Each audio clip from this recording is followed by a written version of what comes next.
Hello friend YouTube channel. Today we will be discussing about purging of air from the refrigeration system. How to purge the air in a refrigeration system. So let's discuss.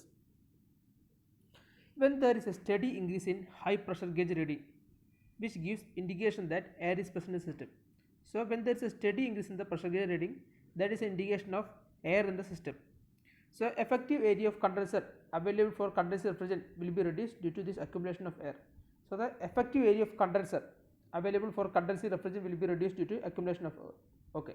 When there is steady increase in high pressure reading, which gives indication that air is present in the system, effective area of condenser available for condenser refrigerant will be reduced due to this accumulation of air. So we need to purge out this air. So for that, close the condenser outlet liquid valve and compressor will trip off low pressure cutoff. We have to close the condenser outlet liquid valve and compressor will trip on low pressure cutoff. Seawater is left circulating in the condenser for few hours to achieve equilibrium.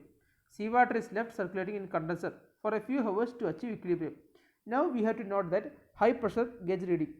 If no air present in the condenser, there will be no change in the reading.